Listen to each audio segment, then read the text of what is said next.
जय हिंद सभी को। जैसा कि हम सभी को पता है कि उच्च शिक्षा विभाग ने पूरे मध्य प्रदेश की सभी यूनिवर्सिटियों के लिए ओपन बुक परीक्षा के द्वारा परीक्षा आयोजित करने का निर्णय लिया है। यह परीक्षा बहुत ही आसानी से हम दे सकते हैं, लेकिन कुछ चीज़ें हैं, अगर उनका हमने ध्यान नहीं रखा तो परीक्षा निरस्त हो सकती है और इन चीज़ों का ध्यान रखना बहुत ही ज़्यादा आवश्यक है। चलिए वीडियो को शुरू कर लेते हैं।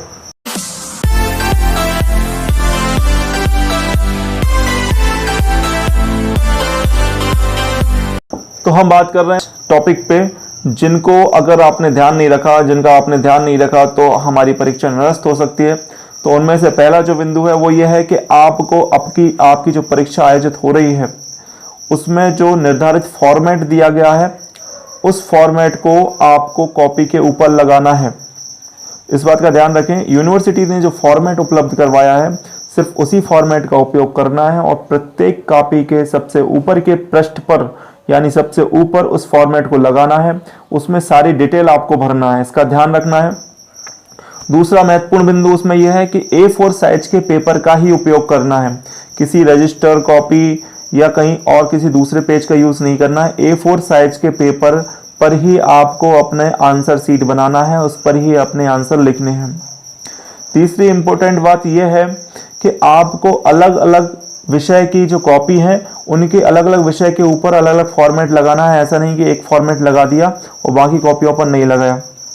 चौथी सबसे ज़्यादा महत्वपूर्ण बात जो ध्यान रखने वाली है, आपको अपनी ही हैंड राइटिंग में सारी कॉपियों को भरना है। यानी अपनी हैंड राइटिंग के अलावा अगर आप किसी दूसरे व्यक्ति की हैंड राइटिंग का यूज़ करते हैं किसी दूसरे विषय में किसी दूसरी हैंड राइटिंग का, तो निश्चित रूप से आपकी परीक्षा निरस्त हो जाएगी।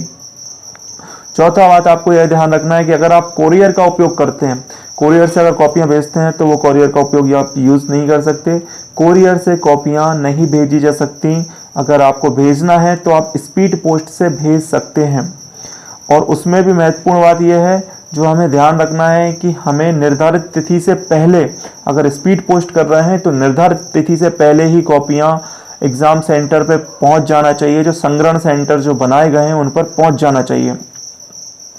इसके अलावा अगर आप कॉपियां जमा करने स्वयं जा रहे हैं, संग्रहण सेंटरों की लिस्ट दी हुई है, उन लिस्ट में से आप कहीं भी अपना जो नज़दीक पड़ता है वहां पर कॉपियां जमा कर सकते हैं।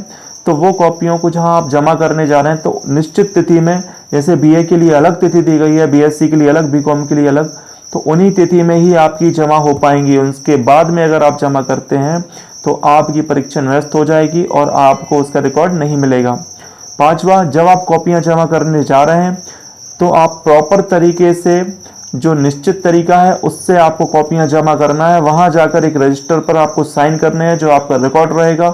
वहां से आपको रिसीव मिलेगी, उस रिसीव को आपको संभाल कर रखना है। वो एक रिकॉर्ड है कि आपने संग्रहण केंद्र में कॉपियां जमा की हैं। अगर तो इन सब बातों का ध्यान रखेंगे तो आप ओपन बुक परीक्षा के जरिए जो परीक्षा हो रही है उसमें आपको कोई दिक्कत नहीं होगी।